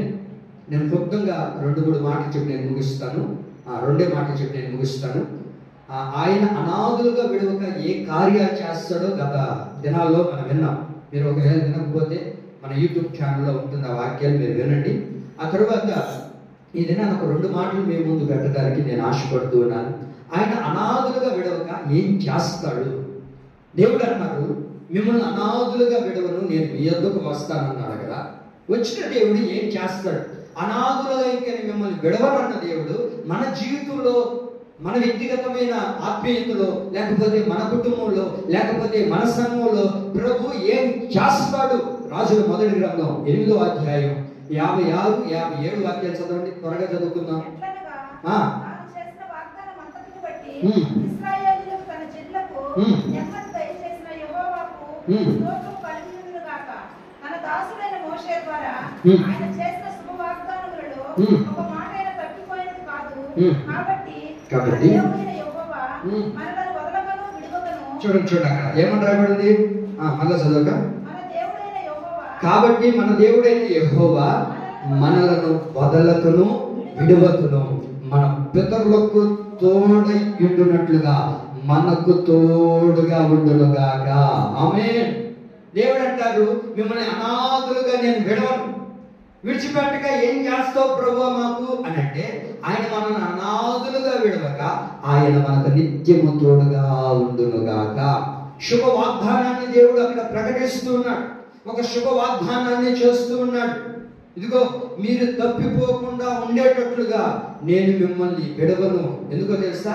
మీ పితరులకు ఎలా నేను తోడై ఉన్నానో, మీ నాన్నకి, మీ తాతకి, వాళ్ళ తాతలకి ఎలా నేను తోడై ఉన్నానో, ఇదిగో ఇంక మీదట నేను మీకు తోడుగా ఉండబోతున్నాను. ఆమె విశ్వసించండి. దేవుడు మనతో మాట్లాడుతూ ఉన్నారు. ఆయన నిత్యము మనకు ఎలా ఉంటాడంట? తోడుగా ఉంటాడంట. ఎలా ఉంటాడంటక? తోడుగానే ఉంటాడంట. ఎన్నడూ మనల్ని విడిచిపెట్టడు. తోడుగా ఉండడం అంటే ఏంటి? మనల్ని విడిచిపెట్టకుండా ఎప్పుడు కూడా మన ప్రక్కనే ఉండడం. అంతేనా? కొంతమంది చెప్తుంటారు, చూడండి వాళ్ళిద్దరు తోడు దొంగలండి అని చెప్తుంటారు. ఎంతమంది? సీమోను సీమోను నీ పేరేంటారు? లడ్డు. సరే, లడ్డూకే వద్దాం. వాళ్ళ ఊరికి ఎగ్జాంపుల్గా ఇది 18 చేస్తాను, తీసేస్తాను, మీరేం కాదు. ఏం చెప్తారు? సీమోను, లడ్డు ఎప్పుడు చూసినా తోడు దొంగలయ్యా. తోడు దొంగలంటే ఏంటి? ఒకరిని ఒకరు వదులుకోకుండా ఎక్కడున్నా ఇద్దరు ఒకరికొకరే ఉంటారు, అంటే విడిచిపెట్టను. అలాగే దేవుడు అంటారు, మీ పితరులకు నేను ఎలా తోడుగా ఉన్నానో మీకు కూడా తోడుగా ఉంటాడు. ఎందుకు తోడుగా ఉంటాడో తెలుసా? ఆయన మనల్ని అనాథులుగా విడవకుండా మనకు తోడుగా ఉండబోతూ ఉన్నాడు. ఆమె ఆయన మనకు తోడుగా ఉంటాడండి. ఎవరండి మనకు తోడుగా ఉండేది? మనుషులు ఎవరు కూడా మనకు తోడుగా ఉండరు, మనకు తోడుగా రారు. తోడుగా వస్తాము అని చెప్పి వివాహం చేసుకొని కొద్ది దినాలు అయిన తర్వాత సముద్రము ఏమండి సంసారం అనుకుంటున్న సముద్ర సాగర్లో నడిపించబడుతూ ఉన్నప్పుడు మధ్య మార్గానికి వెళ్ళిన తర్వాత ఏం చేస్తారు? నడి సముద్రంలో వదిలేసి వెళ్ళిపోతారు. మనతో తోడుగా వస్తాము, నీతో 7 అడుగులు వేసిన వాడు చివరి వరకు అడుగులు వేస్తానని చెప్పిన వ్యక్తులు ఎంతో మంది మధ్యలో విడిచిపెట్టిన వాళ్ళు కూడా ఉన్నారు. అయితే నేను ప్రకటిస్తున్న నజరేయుడైన యేసు ఎవరో తెలుసా అండి? ఎన్నడూ మనల్ని విడిచిపెట్టక మనకు తోడుగా ఉండే దేవుడు. ఆమేన్. మన పితరులకు ఎలా తోడై ఉన్నాడో మనకు కూడా అలాగునే తోడై ఉంటాడు. నీకు మనుషులు కాదు తోడై ఉండాల్సింది, లేకపోతే నువ్వు ప్రేమించిన వారు కాదు నీకు తోడై ఉండాల్సింది, నీ భర్త కాదు నీకు తోడై ఉండేది. ఎవరో తెలుసా మనకు తోడై ఉండేది? మనం ఆరాధిస్తున్న ప్రభు అయిన యేసు క్రీస్తు ప్రభువు వారు ఎప్పుడు మనకు తోడుగా ఉంటాడు. ఆయన ఎప్పుడు మనకు తోడై ఉండే దేవుడు. ఈ శుభ వాగ్దానాన్ని ప్రభు మనకు కలగజేస్తున్నాడు. యేసయ్య అంటారు, మిమ్మల్ని అనాథులుగా విడవక నేను మీకు తోడుగా ఉంటాను. మరి దేవుడు మనకు తోడుగా ఉంటే ఏం జరుగుతుందో మీకు తెలుసండి? దినవృత్తాంతంలో మొదటి గ్రంథం 17వ అధ్యాయం 8వ వాక్యాన్ని మనం ఇక్కడ చూడగలిగితే, ఓ వ్యక్తి ఇక్కడ మనకు కనబడతారు. ఆయన పేరు దావీదు. దావీదుని అందరూ విడిచిపెట్టారు కదండి, అందరూ అనాథులుగా చేశారు కదండి. మరి అనాథగా నడిపించబడుతున్న దావీదును ఎన్నడూ కూడా దేవుడు విడిచిపెట్టక దావీదుకి ప్రతి దినము, ప్రతిరోజు, ప్రతి క్షణం తోడుగా దేవుడు ఉన్నాడు. తోడుగా ఉన్నప్పుడు దావీదు జీవితంలో కలిగిన అద్భుతమైన కార్యం ఏంటో చూడండి. నీవు వెళ్ళిన చోటనెల్లా నీకు తోడుగా ఉండి, నీవు ఎక్కడికి వెళ్తావో అక్కడికి దేవుడు తోడుగా ఉంటాడు. నిన్ను ద్వేషించిన వారిని, ఆ మాటలు మీరు బాగా గమనించండి. చదవండి. నిన్ను ద్వేషించిన వారిని ఎవరైతే నిన్ను ద్వేషించారో నీ ముందర నిలవనివ్వక, వారిని ముందర నిలవనీయక ద్రోహము చేసితిని. ఆ. లోకములోని గనులకు కలిగిన లోకములో ఉన్న కనులకు కలిగిన పేరును అదే పేరును మీకును కలగ చేస్తాను. చూడండి, దావీదుతో మాట్లాడుతున్న దేవుడు ఏమంటారంటే, దేవుడు మనకు తోడై ఉంటే ఏం కలుగుతుందో తెలుసా అండి? ఎవరైతే నిన్ను ద్వేషించారో వారందరూ నీ ముందర ఏం చేయరు? నిలబడరు. దేవుడు నీకు తోడై ఉన్నాడు అనుకో, ఏమండి, ఆయన అనాథులుగా విడవక ఆయన మనకు తోడుగా ఉంటే ఏం కలుగుతుందో తెలుసా? ఏ మనుషుడైతే నిన్ను ద్వేషించాడో, ఏ మనుషుడైతే నిన్ను దూరం పెట్టాడో, ఏ మనుషుడికైతే నీవు నచ్చలేదో వారందరినీ ఏం చేస్తాడంట? నిర్మూలన చేస్తాడంట. వారిని కళ్ళకు కనబడలేక దేవుడు అందరినీ హతమార్చేస్తాడు. ఇంకా వాళ్ళు నీ ఎదుట నిలబడలేరు. నిలబడకపోగా దేవుడు ఏం చేస్తాడు తెలుసా? మనకు తోడై ఉంటే మనకు ఒక మంచి పేరును కలగజేస్తాడు. ఆమేన్. దేవుడు మనకు తోడుగా ఉన్నప్పుడు, ఆయన మనతో ఉన్నప్పుడు, ఆయన మనల్ని విడవక మన తోడుగా నడిపించబడినప్పుడు ఒక మంచి పేరును ప్రభు నీకు కలగజేస్తాడండి. ఆ మంచి పేరు నీకు కలగాలంటే ఇప్పుడు ఎవరు ఉండాలి మనతో? దేవుడే తోడుగా ఉండాలి. నిన్ను ద్వేషించిన వారందరూ, నిన్ను అపహసించి మాట్లాడిన వారందరూ, నువ్వు దేనికి పనికిరావురా, నీ బ్రతికితే ఒక్క పనిలో కూడా నీకు స్థిరత్వం లేదు, చదువు చూస్తే చదువు లేదు, పని చూస్తే పని లేదు, అట్టా గాలికి తిరుగుతున్నావు అని ఒకవేళ మనుషులు మనతో మాట్లాడి ఉండొచ్చేమో. కానీ యేసయ్య అంటారు, నేను నీకు తోడుగా ఉంటే నిన్ను ద్వేషించిన వారందరినీ నీ ఎదుట లేకుండా లోకములో ఉన్న మంచి పేరు నేను మీకు కలగజేస్తాను. ఆమేన్. లోకంలో ఉన్న ధనులకి ఎలాంటి పేరు కలిగిందో అలాంటి పేరు నేను నీకు కలగజేస్తాను. ఎప్పుడో తెలుసా? నేను నీకు తోడుగా ఉన్నప్పుడు. దేవుడు మనకు తోడుగా ఉంటే అద్భుతమైన పేరును మనకు కలగజేస్తాడు. ఆశీర్వాదకరమైన త్రోవలో మనల్ని నడిపిస్తాడు. దావీదుని ఏం చేశారండి? అన్నదమ్ములు అందరూ ద్వేషించారా? అందరూ విడిచిపెట్టారా? ఎవరు అతన్ని ప్రేమించిన వాళ్ళే రండి, అందరూ ద్వేషించిన వాళ్ళే, అందరూ దూరం పెట్టిన వాళ్ళే. కానీ వాళ్ళందరూ ఎదుట ఏం చేశాడు? దావీదుని ఒక ఉన్నతమైన స్థితిలో దేవుడు వచ్చి ఒక రాజుగాను, ఒక తలగాను ప్రభు నిలబెట్టాడు కదా. మరి ఆ దేవుడు మనం ఆరాధిస్తున్నప్పుడు దేవుడు మనకు మంచి పేరును కలగ చేయడంటారా? కలగ చేస్తాడు. ఎప్పుడు? ఆయన మనకు తోడుగా ఉన్నప్పుడు. అయితే కొన్ని సందర్భాల్లో దేవుడు నాకు తోడుగా లేడండి, దేవుడు తోడే ఉంటే ఎందుకు ఇన్ని బాధలు కలుగుతున్నాయి, ఎందుకు నా జీవితంలో ఇలా కలుగుతున్నాయి అని అంటే, దేవుడు మనకి ఎందుకు తోడుగా ఉండట్లేదు అని అంటే, మన జీవితంలో ఉండకూడని కొన్ని ఉన్నాయి మన జీవితంలో. యెహోషువతో అంటారు దేవుడు, ఇదిగో యెహోషువ, నిన్ను విడవను, నిన్ను ఎడబాయను, నేను నీకు తోడై ఉంటాను. మోషేకి ఎలాగైతే తోడై ఉన్నానో అలాగే నేను నీతో తోడై ఉంటాను దేవుడు ప్రమాణం చేశాడు. ప్రమాణం చేసిన దేవుడు ఆ మాట తప్పుతాడండి? తప్పడు. అయితే అలాగే తన జీవితం కొనసాగించబడుతూ ఒక 6 అధ్యాయాల దాకా తన జీవితం కొనసాగించబడింది. ఎక్కడ చూసినా విజయోత్సవాలతో నడిపించబడుతున్నాడు. ఎక్కడ అడుగు పెట్టినా ఏమండి యర్దాను పాయలైపోతుంది, గోడలు పడిపోతున్నాయి, అన్ని అద్భుతమైన కార్యాలు చూస్తున్నారు. రాజులు నిలబడలేకపోయారు. ఇన్ని గొప్ప కార్యాలు జరిగిస్తూ పొందుతూ పొందుతూ పొందుతూ వచ్చి 7వ అధ్యాయంలో అడుగు పెట్టిన తరువాత దేవుడు పిల్లరా, దేవుడు అతనికి తోడుగా లేకుండా పోయాడు.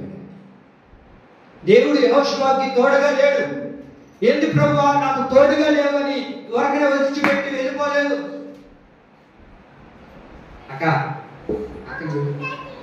అమ్మా, దేవుడు తోడుగా ఉండి విడిచిపెట్టి వెళ్ళిపోలేదు. విడిచిపెట్టి వెళ్ళిపోయాడా? అయితే దేవుడు ప్రియులారా, అలా విడిచిపెట్టిన వెంటనే యెహోషువ గుర్తుపట్టి మోకరించి కన్నీళ్లు గార్చి, ప్రభువా నన్ను ఎందుకు విడిచిపెట్టావు? నాలో ఏ పాపం ఉందని విడిచిపెట్టావు? ఏ అన్యం పుణ్యం తెలియని వాడిని నేను, ఎక్కడో నేను బ్రతుకుతూ ఉన్నాను, అందరిలాగా నేను బ్రతుకుతూ ఉంటే నేను ఇలాగుగా నిన్ను ఒక నాయకుడిని చేస్తాను, నీకు పేరు కలుగు చేస్తాను, నీకు తోడే ఉంటాను, నువ్వు భయపడవద్దు అని చెప్పి అన్ని చెప్పి ఇక్కడ తీసుకొని వచ్చి నన్ను ఈ రోజు నువ్వులు పాలు చేసేటట్టుగా నాకు తోడుగా ఉండకుండా పోయావే అని మోకరించి ఏడ్చి ఏడ్చి ప్రార్థన చేస్తుంటే ఆ ప్రార్థన విన్న దేవుడు దిగి వచ్చి అంటాడు, అరే బాబు, నీలో ఏ తప్పు లేదు, నీలో ఏ పాపం లేదు, కానీ ఇశ్రాయేలు ప్రజల్లో, నీ ఎదుట ఉన్న ప్రజల్లో ఒక తప్పు ఉంది, దాన్ని దాచిపెట్టున్నారు. ఆ తప్పుని నువ్వు ఎప్పుడైతే నాశనం చేస్తావో, ఆ పాపాన్ని నువ్వు ఎప్పుడైతే విడిచిపెడతావో, వెంటనే నేను నీకు తోడై ఉంటాను అంటాను. యెహోషువ గ్రంథం 7:12 కానీ మీరు చూడగలిగితే, ఎవరిని బట్టి దేవుడు వారికి తోడుగా ఉండలేదు అని అంటే ఆకానును బట్టి వారికి తోడుగా లేడంట. చదవండి అక్క. కాబట్టి ఇశ్రాయేలు శాపగ్రస్తులై తమ శత్రువుల ఎదుట నిలబడలేక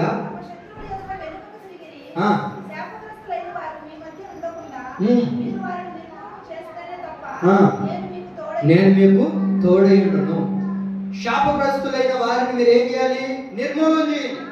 ఏ శాపం నీలో ఉందో, ఏ పాపం నీలో ఉందో, ఏ లోపం నీలో ఉందో, ఏ పాపంతో నువ్వు ఏలుబడి చేస్తున్నామో, ఏ దుర్మార్గమైన కార్యక్రమాలు చూస్తూ ఉన్నామో, సెల్ ఫోన్ లో అశ్లీలమైన కార్యక్రమాలు చూస్తున్నామేమో, టీవీలో చూడకూడని వాటిని చూస్తున్నావేమో, ఇలాంటి ఆలోచనలు రానుకూడని ఆలోచనలు వస్తున్నాయేమో, ఇలాంటి వ్యవహారాలన్నీ నీ హృదయ గుడిలో గుడిగట్టుకొని ఉన్నాయేమో.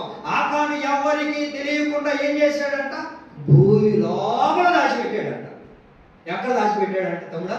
భూమి మీద ఒక తొవ్వాడంట. అతని దగ్గర వెండి వస్త్రాలన్నీ ఉంటే వెండిని తీసుకుపోయి భూమి లోపల పెట్టేసి ఆ గుడారంలో వస్త్రాలన్నీ దాచిపెట్టేసి ఏమీ తెలియని పిల్లని నిలబడ్డాడు. ఈ పిల్లి కూడా ఇందాక ఊసి దాగుతుందా, పాలు దాగుతుందా? ఈ పిల్లి కూడా పాలు దాగుతుందా అన్నట్టుగా నిలబడి ఉన్నాడు. నాకే పాపం తెలియదు అన్నట్టు. అయితే దేవుడు ప్రత్యక్షమై యెహోషువతో, ఇదిగో పలానా వ్యక్తి పాపం చేస్తుంది, ఆ పాపం ఎక్కడ ఉందో తెలుసా? భూమి లోపల దాచిపెడు. భూమి లోపల ఉంటే కనిపెట్టగలుగుతామా? భూమి లోపల ఉంటే కనిపెట్టగలుగుతామా? హృదయంలో ఉన్నది ఎవరైనా కనిపెట్టగలుగుతారండి? నేను ఇప్పుడు ఏం ఆలోచిస్తున్నానో చెప్పండి. మీకు అంత టాలెంట్ ఉంది చెప్పగా? నేనేం ఆలోచిస్తున్నాను చెప్పగలుగుతాను? ఎవరు ఏం చెప్పలేదు. ఎవరి మనసులో ఏముందో, ఎవరి ఆలోచనలో ఏం కట్టుకొని ఉన్నాయో ఏమండి, ఇవేమీ కూడా మనం చూడలేం. పైకి పై రూపాన్ని చూస్తాం, కానీ దేవుడు హృదయంలో ఉన్నది చూడగలిగే దేవుడు కనుక మన హృదయంలో ఏముందో దాన్ని ఏం చేయాలో తెలుసా? ఆకానును చంపినట్లుగా మన హృదయంలో ఉన్న వాటిని చంపి పారవేయాలి. ఆ తర్వాత మీరు చూడండి, ఆకాను తప్పు చేసిన తర్వాత యెహోషువ వెళ్ళి అతన్ని తీసుకుని వచ్చి అతన్ని, తన పిల్లలను అందరిని ఏం చేస్తారు? చంపేస్తారు. చంపేసి ఒక రాళ్ళు గుట్టను పడేసిన తర్వాత ఇప్పుడు 8వ అధ్యాయంలో అడుగు పెట్టిన తర్వాత దేవుడు అంటారు, యెహోషువ నేను నీకు తోడై ఉంటాను, నిన్ను విడువను ఎడబాయను, నేను యుద్ధము నీకు చేస్తాను అని దేవుడు చెప్పాడండి. దేవుడు పిల్లలు చూడండి, ఎవరిని అని అంటే ఆకాన్ని, తన పిల్లలను, తన భార్యను, ఈ వ్యవహారాలన్నిటినీ మనం ఏం చేయాలో తెలుసా అండి? చంపి పారేయాలి. ఆకాను అంటే పెద్ద పాపం. ఆకాను అంటే పెద్ద పాపం. తన భార్య, తన పిల్లలందరినీ చంపేశాడు. ఎప్పుడైతే అలా చెప్పారో వెంటనే దేవుడు వారికి ఏమయ్యాడు? తోడుగా ఉండడం ప్రారంభించాడు. మనం ఏం చేస్తాం తెలుసా? పెద్ద పెద్ద వాటిని అన్నిటినీ చెప్పేస్తాం. పెద్ద పెద్ద వాటి అన్నిటిని అంటే మందు తాగడం, పాపం చేయడం, దొంగతనాలు, నరహత్యలు ఇవన్నీ వదిలేస్తాం. చిన్నదే కదయ్యా.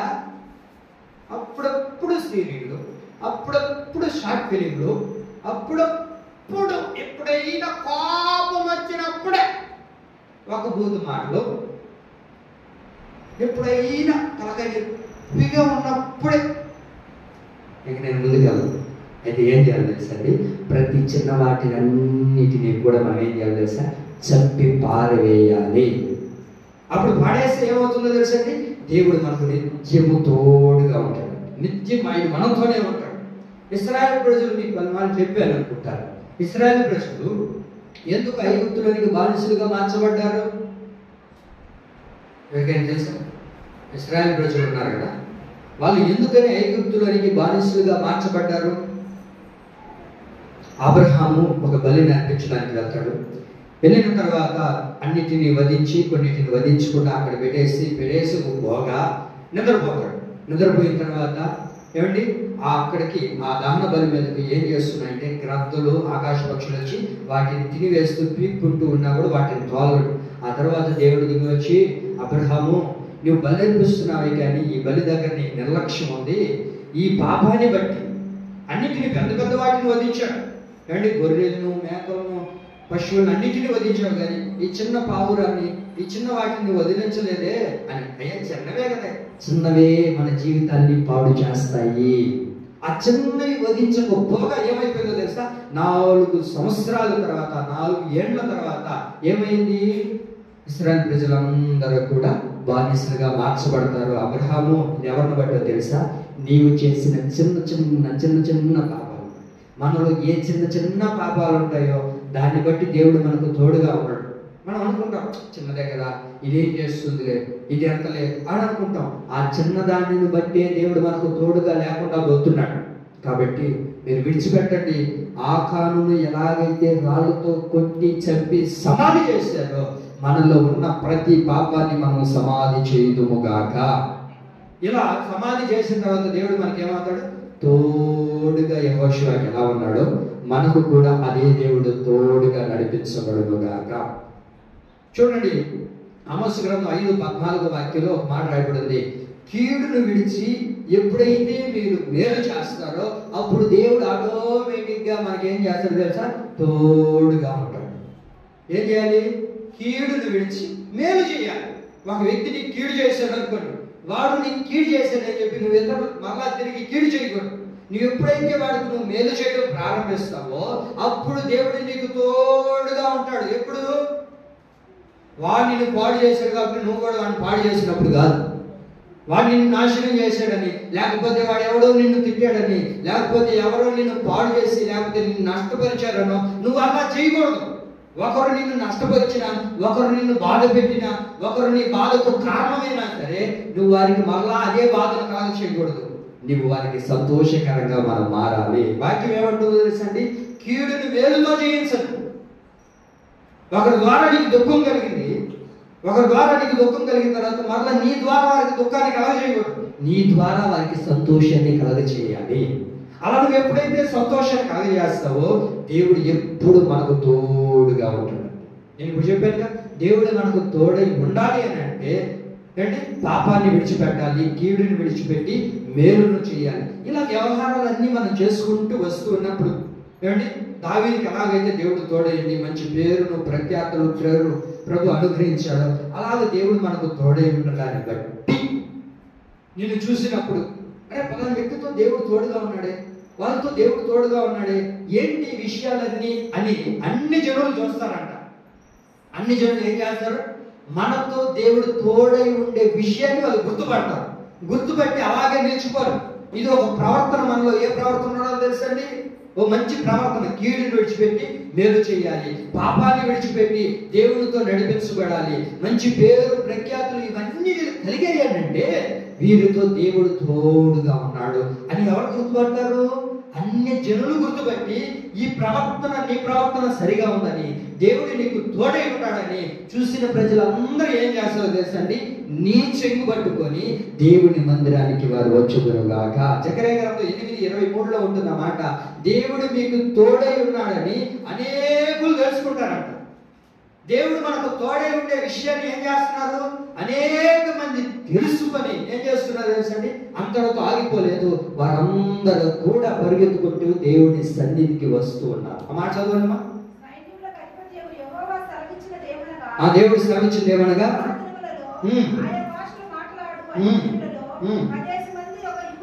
పదేసి మంది ఒక యూదుని, ఒక క్రైస్తవుని చెంగు పట్టుకొని ఏం చేస్తున్నారు? దేవుడు మీకు తోడే ఉండే అనే సంగతిని వారు తెలుసుకొని మాకు వినబడింది కనుక మేము కూడా మీ మందిరానికి వస్తాం. మీ మందిరం ఎక్కడ? మా మందిరం ఎక్కడ అనుకున్నాం? అయ్యవారిపల్లిలో ఇమ్మానుయేలు ప్రార్థనా మందిరం మాది. అందుకేనా మీరు ఇంత అద్భుతకరంగా ఉన్నారు?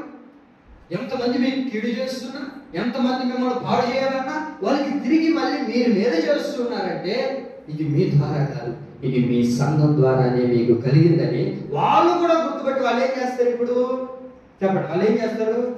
దేవుని మందిరానికి రావడం ప్రారంభిస్తారు. వాళ్ళు అంటారు వారిని అడిగితే వాళ్ళు అన్న మాట ఏంటో తెలుసా? వారి ఆరాధిస్తున్న వారి దేవుడు వారికి తోడై ఉన్నాడు. ఆమేన్. దేవుడు మనకు తోడై ఉన్న విషయం మనం గుర్తుపట్టలేకపోయినా మన ఇరుగు పొరుగు వారందరూ గుర్తుపట్టేటట్లుగా దేవుడు మనకు తోడై నడిపించును గాక. యెషయా గ్రంథం 16వ వాక్యం చివరి మాట నేను చెప్పి ముగిస్తున్నాను, త్వరగా చదవండి. దేవుడు మనల్ని అనాథులుగా విడువక ఆయన ఏం చేస్తాడంటే ఆయన విడువక మనకు తోడై ఉంటాడు. ఆ తర్వాత రెండో మాట, విడువక ఆయన కార్యాలు చేస్తాడు. చదవండి ఒక మాట, యెషయా గ్రంథం 42:16.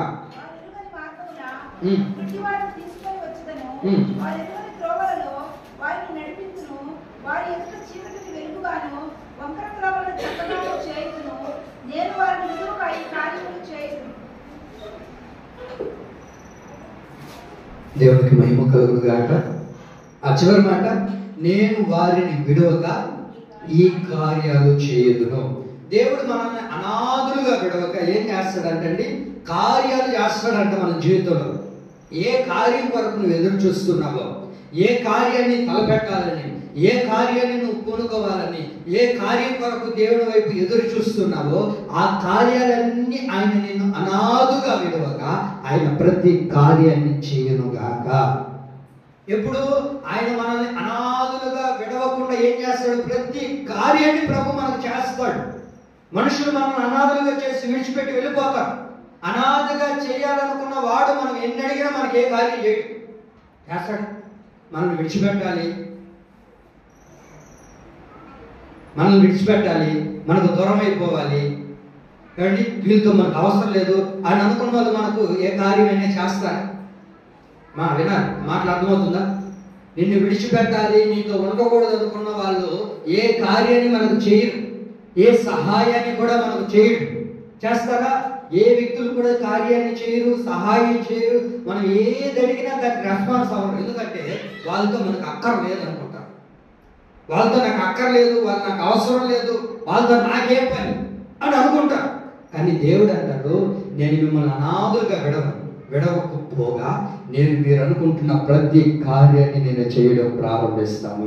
ఏ కార్యం కొరకు నువ్వు ఎదురు చూస్తున్నావో దేవుడిని అడుగుతున్నావేమో, ప్రభా నా బిడ్డలకి మంచి వివాహం జరగాలయ్యా, నా బిడ్డలకు ఒక మంచి వివాహాన్ని చేయి ప్రభువా, ఒక మంచి కోడలు నాకు ఇంటికి దయచేయి ప్రభువా, నా జీవితంలో ఒక మంచి ఇల్లు నేను కట్టుకోవాలి ప్రభువా, లేకపోతే ఒక మంచి కార్యక్రమాన్ని నేను తలపెట్టాలనుకుంటున్నాను, ఒక మంచి వ్యాపారం చేద్దాం అనుకుంటున్నాను, లేకపోతే ఒక మంచి త్రోవలో వెళ్ళాలని, లేకపోతే ఒక మంచి ఉద్యోగం చేయాలని, ఓ మంచి పని చేయాలని నేను ఆశపడుతున్నాను ప్రభు అని ఏ కార్యం కొరకైతే నువ్వు ముందుకు వెయ్యాలి అడుగు అనుకుంటున్నావో ఆ అడుగులన్నీ నా ప్రభు నడిపించును గాక.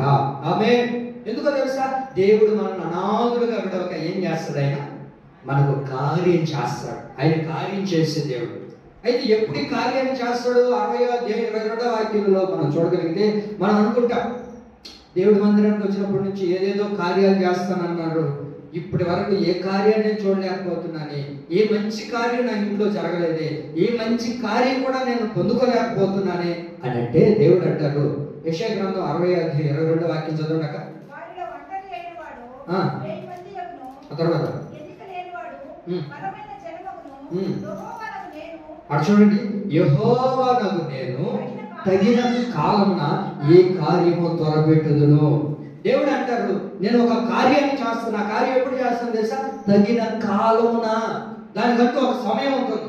ఆ సమయంలో నేను కార్యం చేస్తాను. నువ్వెందుకు తొందరపడుతున్నావు? నువ్వెందుకు దిగులు పడుతున్నావు? నువ్వెందుకు బాధపడుతున్నావు? నీ అప్పులు తీరట్లేదని, నీ కన్నీటికి జవాబు రావట్లేదని, నీ బాధకు సమస్య తీరట్లేదని, నీ అనారోగ్యానికి ప్రతిఫలాన్ని నువ్వు పొందుకోలేకపోతున్నావని, అనారోగ్యానికి ఆరోగ్యం చూడలేకపోతున్నావని, నీ జీవితంలో ప్రతి సమస్యను ఎదుర్కొంటున్నావని, ఏ కార్యాన్ని దేవుడు చేయట్లేదని నువ్వు దిగులు చెందుతూ బాధపడుతూ ఉన్నట్లయితే యేసయ్య అంటారు, మిమ్మల్ని అనాథులుగా విడువక తగిన కాలమున ఆ కార్యాన్ని నేను చేస్తాను. నువ్వు మర్చిపోయినప్పటికీ ఏంటి ఆ కార్యం ఎప్పుడో దేవుడు చెప్పి ఇంకా చేయట్లే, ఇంకేముందిలే, విడిచిపెట్టేద్దాంలే అని అనుకున్నప్పటికీ దేవుడు నీ జీవితంలో ఆ కార్యాన్ని తలపెడతాడు. ఎప్పుడో తెలుసా అండి? ఎప్పుడో తెలుసా? తగిన కాలమున. ఎప్పుడు? తగిన కాలమున. ఒక సమయం ఉంటుంది. ఆ సమయంలో అద్భుతంగా దేవుడు నీకు కార్యం చేస్తాడు. చిన్న సాక్ష్యాన్ని మీరు వినాలి. నాకు తెలిసిన ఒక కుటుంబం ఉంది. ఇంచుమించుగా వారికి వివాహమై 16-17 సంవత్సరాలు. ఇంచుమించుగా వారికి వివాహమై ఎన్ని సంవత్సరాలు? 16-17 సంవత్సరాలు అయింది. దేవుడి మందిరానికి వస్తూ ఉన్నారు, ప్రార్థన చేయించుకుంటూ ఉన్నారు గర్భఫలం కోసం. అలా నిలబడుతుంది పోతుంది, నిలబడుతూ పోతుంది. అయితే ఆ తర్వాత డాక్టర్ని సంపాదిస్తే వాళ్ళు అన్నారు చివరికి, అమ్మా నీకు గర్భఫలము రాదు, నీకు గర్భఫలం కలగదు, నీకు వేస్ట్. ఎంత డబ్బులు పెట్టుకున్నా, నువ్వెంత చూపించుకున్నా, నువ్వు ఎక్కడెక్కడికి వెళ్ళి డబ్బులు దారిపోసుకోవాల్సిందే కానీ నీకు గర్భఫలం అనేది కలగదు. ఎందుకంటే నీ గర్భసంచి పాడైపోయింది, నీకు పిల్లలు కలిగేదానికి 1% కూడా లేదు. కాబట్టి దయచేసి మా మాట విని ఏదో ఒకటి తెచ్చుకొని సాకుంటే బాగుంటుంది మీకు అని సలహాలు ఇచ్చేసి వీళ్ళు కూడా చేతులు ముగించేసుకొని ఇంకెందుకులే ఇవన్నీ తిరిగి డబ్బులు దండ కనుకొని వాళ్ళు కూడా అన్నిటి మానేసుకున్నారు. మానేసుకుంటే అందరితో నిలబడతారా? ఇంట్లో ఉన్న వాళ్ళు ఏదో ఒకటి మాట్లాడతారుగా, మనకు వారసత్వం కావాలి, మన ఇంటి పేరు నిలబెట్టేవాడు కావాలి, మన ఇంటి పేరు తీసుకొని పోయేవాడు కావాలి, మన ఇంటి పేరు పాడు చేసేవాడు కావాలి, ఎవడో ఒకటి కావాలి కదా మొత్తానికి అని ఆ ఇంట్లో వాళ్ళు చెప్తూ ఉన్న దాన్ని బట్టి ఆ అన్న ఆలోచించి తన భార్యతో చెప్తే ఆ అక్క కూడా ఒప్పుకునేసింది. అయ్యా, నువ్వు ఒక పెళ్లి చేసు, నేను మా అమ్మ ఇంటికి వెళ్తాను, నీకంటూ ఒక బిడ్డ ఉంటే బాగుంటుందిగా, మీ వాళ్ళు కూడా ఆశపడుతున్నారు, నాకు ఆ యోగ్యత లేదుగా అని చెప్పేసి చివరి మూమెంట్ అయిపోయింది. అవతల వాళ్ళకి కూడా సంబంధం చూశారు, అవతల వాళ్ళు కూడా ఓకే అన్నారు. ఇంకా వచ్చే నెలలో పెళ్ళి, వచ్చే నెలలో వాళ్ళకి పెళ్లి జరుగుతుంది. ఈ అక్క కూడా అన్నిటికీ ఒప్పుకొని ఇంకా అలా సైలెంట్ అయిపోయిందండి. అయితే ఎందుకు కొంచెం ఇంకా వచ్చే నెలలో ఏంటి ఆయనకి వివాహం వేరే ఆవిడతో అన్నీ అయిపోయాయి, కార్డులు కూడా కొట్టించారు, టైం వచ్చేసింది. అయితే ఈ అక్కకి ఏదో డౌట్గా ఒంట్లో ఏదో తెలియకుండా పరిస్థితి బాగోలేదే అని ఒకసారి హాస్పిటల్కి వెళ్ళి టెస్ట్ చేసుకుంటే ఆమె ప్రెగ్నెంట్, 3 నెలల ప్రెగ్నెంట్ అని అక్కడ వార్త వచ్చిందండి. ఇంటికి వచ్చి పరిగెత్తుకుంటూ ఏడుచుకుంటూ భర్తతో చెప్పితే భర్త కూడా ఏడ్చుకుంటూ దేవుడి మందిరానికి వచ్చి ఏడుస్తున్నారు. వాళ్ళు ఎందుకన్నా ఏడుస్తున్నావు అన్నా అంటారు, ఏడుస్తారు. అన్నా చెప్పాక అన్నా అక్కడ నీకు దండం పెడతాను చెప్పాక గుండు ఆటోటాక్ ఎందుకు చెప్పేసి ఏం లేదన్నా హాస్పిటల్కి వెళ్ళామా, డాక్టర్లే ఆశ్చర్యపోయారు, ఎక్కడ చేయించుకున్నావమ్మా నువ్వు అని. ఆ డాక్టర్లు ఇది అసాధ్యం, ఇది కలగదే, నీకు ఎట్లా ప్రెగ్నెంట్ అయింది, అందులో 3 నెలలు. ఈ 3 నెలలు ఏం జరిగింది, అయ్యగారికి సంబంధం చూశారు, ఒక అంత పెళ్లి అన్ని సెట్ చేసేసారు, చివరి మూమెంట్ ఇంకా పెళ్లి చేసే వ్యవహారం. అయితే ఇప్పుడు చక్కటి బిడ్డను ప్రభు వారికి అనుగ్రహించాడు. ఆమె ఆ బిడ్డకి ఇప్పుడు 5 సంవత్సరాలు, వాళ్ళకి వివాహం 7 సంవత్సరాలు, 17 సంవత్సరాలు. తగిన కాలం అనేది ఉంటుంది. నేను అంటాను ఆ నెల తర్వాత కూడా పెళ్ళి అయిపోయిన తర్వాత ఆయన గర్భఫలం వచ్చి ఏమైనా ఉపయోగం. కానీ దేవుడు చూడండి, నేను అంటాను ఇన్ని రోజులతో మందిరానికి వచ్చేటప్పుడు దేవుడు నిలబెట్టకుండా ఎప్పుడైతే ఆయనకి పెళ్లి చేయడం ప్రారంభించారో చూశారో అప్పుడే దేవుడు కార్యం చేశాడు. చూసారా, అది మన దేవుడు. ఆమేన్. మీకు అర్థమవుతుందండి, తగిన కాలం ఒకటి ఉంటుంది. ఆ కాలంలో దేవుడు నీ బిడ్డలకు ఒక చక్కటి గర్భఫలాన్ని అనుగ్రహించును గాక, ఒక చక్కటి వివాహాన్ని ప్రభు చెయ్యును గాక. అది తగిన కాలం అనేది ఒకటి ఉంటుందండి. అంతవరకు మనం ఎదురు చూడాలి, ఓపిక ఉండదు మనకు. అన్నీ ఏమైపోవాలి, వెంట వెంటనే రావాలి. ఏమన్నా ఇప్పుడంతా ఫాస్ట్, లేట్ ఉండకూడదు, అంతా ఫాస్ట్ అయిపోవాలి. జొమాటో టక్ టక్ టక్ వచ్చేసింది, 5 నిమిషాలు వచ్చేస్తుంది. జొమాటోకి చేస్తే ఏమన్నా బెంగళూరు అసలు 5 నిమిషాలు తీసి పెడతాడు. ఒకవేళ 1 సెకండ్ ఎక్కువైతే వాడికి స్టారింగ్ పోతుందా? దేవుడి పిల్లరా, మనం అనుకుంటాం వెంటనే వచ్చేస్తుందిలే, తొందరగా వచ్చేస్తుందిలే అని. ఆ తొందరే తర్వాత రాత్రి అంతా జాతర కడుపులో. అదే నీట్గా 1 గంట సేపు అయినా వండుకొని చక్కగా చేసుకుంటే ఎంత బాగుంటుందని. ఈరోజు అందరికీ స్పీడ్గా వెళ్ళిపోవాలి, తొందరగా వెళ్ళిపోవాలి, తొందర. అయితే దేవుడు అలా చేయడండి. తగిన కాలము నన్ను అనుకుంటున్న ప్రతి కార్యాన్ని నా ప్రభు నీకు చేస్తాడు. ఆమె తగిన కాలమును చేస్తాడండి. ఆయన చేసిన కార్యాలు చెప్పాలి అని అంటే, దేవుడు చేసిన కార్యాలు ఏంటో చెప్పండి మా. దేవుడు చేసిన కార్యాలు ఏంటో చెప్పండి, తొందరగా ముఖ్య చేసుకుందాం. ఎందుకు కాదు చెప్పండి. దేవుడు చేసే కార్యాలు ఎలా ఉంటాయి, ఆ కార్యాలు చెప్పండి కొన్ని.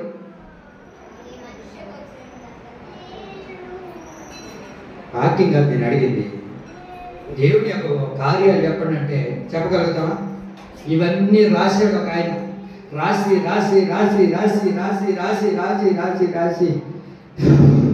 నా వల్ల కాదనుకొని యోహాను సువార్త 21వ అధ్యాయము లాస్ట్ వాక్యంలో ఒక మాటతో తెగొట్టాడు. చదవండి ఆ మాటను. యేసు చేసిన కార్యాలు ఇంకా అనేకములు గలవు. వాటిలో ప్రతి దానిని వివరించి రాసిన యెడల భూలోకం కూడా సరిపోదంట. ఆయన రాశాడు, ఆయన ఓపుకున్నంత వరకు రాశాడు. రాసి చివరిలో అంటాడు, యేసయ్య చేసిన కార్యాలు రాసుకుంటా పోతే భూలోకం కూడా సరిపోదు. ఆమేన్. అన్ని గొప్ప కార్యాలు మన దేవుడు చేస్తాడు, చేశాడు, చేయబోతాడు. మీరు విశ్వసించండి. మీరు ఏ కార్యం కొరకు ఎదురు చూస్తున్నారో నా దేవుడు ఆ కార్యాలన్నీ జరిగించునుగాక. మీరు నమ్ముతున్నారా? మీరు ఏ కార్యాన్ని అయితే దేవుడిని అడుగుతున్నారో, ప్రభువా నాకు ఈ కార్యం చెయ్యి. ఈ నెలలో మీరు ఈ వాక్యాన్ని బట్టి చేత బట్టి ప్రార్థన చేయి. నువ్వు ఏ కార్యం కొరకు తలపెడుతున్నావో, ఏ కార్యం కొరకు దేవుడిని అడుగుతున్నావో, ఏ కార్యం నీ జీవితంలో జరగాలని దేవుని ఎదుట అడుగుతున్నావో ఆ కార్యాలన్నీ నా దేవుడిని ఎదుట చెయ్యనుగాక. బైబిల్లో నేను కొంతమందిని చదువుతున్నప్పుడు నేను మూసేస్తున్నాను, అయిపోయింది. అక్కడ చదువుతుంటే ఒక ఇద్దరు భక్తులు నాకు కనబడ్డారు.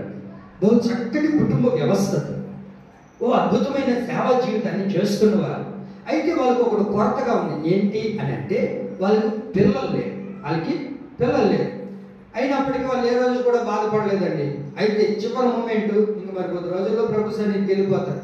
అప్పుడు దేవుడు వారికి ప్రత్యక్షమై దేవదూత వచ్చి అంటది, అయ్యా నీకు ఒక కుమారుడు కనబోతున్నాడు, నీకు ఒక కుమారుడు కలగబోతున్నాడు అని జకరియా అయ్య గారికి చెప్పారు. చెప్తే ఆయన అంటాడు, నాకెందయ్యా ఈ కార్యం జరిగేది? నా మొక్కనే జరుగుతుందా? ఎన్ని రోజుల నుంచి వస్తున్నా, నా పెళ్ళి అయినప్పుడు నుంచి వస్తున్నా ఏమనే ప్రార్థనా మందిరానికి.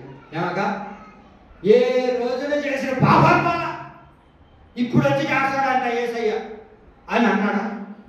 అంటే అండి అన్నాడు. బైబిల్ చదువుకున్నాడు. అంటే నేను చెప్పినట్టు అనలేదు. కానీ ఇప్పుడేంటయ్యా నాకు కలిగేది? నా వయసు అంతా ఉడికిపోయింది, గర్భం కూడా నిచ్చే టైం కాదు, ఇవన్నీ సాధ్యమేనా అని అంటే ఆ కార్యం నువ్వు చూసి అంతవరకు నువ్వు మాట్లాడకుండా ఉండుగాక అని చెప్పేసి.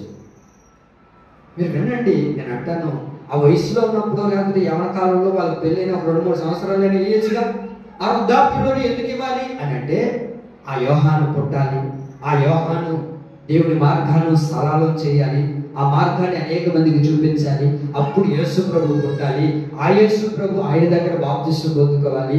ఈ వ్యవహారాలన్నీ జరగాలి కనుక దేవుడు తగిన కాలమున ప్రతి కార్యాన్ని ప్రభు మనకు చెయ్యనుగాక. ఆమేన్. కాబట్టి మన జీవితంలో కూడా వేసారిపోతూ దిగులుపోతూ ఇంకెప్పుడు ఏ కార్యం నేను చూడగలుగుతాను, ఏ కార్యం దేవుడు నాకు చేస్తాడు, నా భర్తను ఇంకెప్పుడు మారుస్తాడు, నా జీవితంలో ఇంకెప్పుడు కార్యం, నా జీవితంలో ఎప్పుడు అప్పుడు తీరుతాయి, నా బ్రతుకు కూడా సంతోషకరంగా మారుతుందా, నా జీవితం కూడా అద్భుతకరంగా మారుతుందా అని అంటే అద్భుతకరంగా నా దేవుడు నీ జీవితంలో కార్యం చెయ్యనుగాక. దేవుడు అంటారుగా, విడువక నీ జీవితంలో నేనేం చేస్తాను తెలుసా? కార్యాన్ని చేస్తాను. అదే మీరు పై వాక్యాలు చదువుకుంటే ఏ కార్యాన్ని చేస్తాడంటే దుఃఖమును సంతోషకరంగా మారుస్తా. ఏ దుఃఖంతో నువ్వు బాధపడుతున్నావో, ఏ దుఃఖంతో దేవుడి యొక్క సన్నిధికి వచ్చావో నా యేసయ్య అంటారు, నిన్ను అనాథులుగా విడవక నేను ఆ కార్యాన్ని చేస్తాను. ఆమేన్. కనుక నమ్మండి, దేవుడి మీద ఆధారపడదాం. దేవుడే మన అనాథులుగా విడవక ఆయనే మనకు ఎత్తుకు వచ్చునుగాక. ఆయనే మనల్ని మెండుగా కాపాడునుగాక. ఆయన దీవెన వర్షాన్ని మన మీద కుమ్మరించి నా దేవుడు ఈ నెలంతా మనకు తోడై నడిపించునుగాక. ఆమేన్.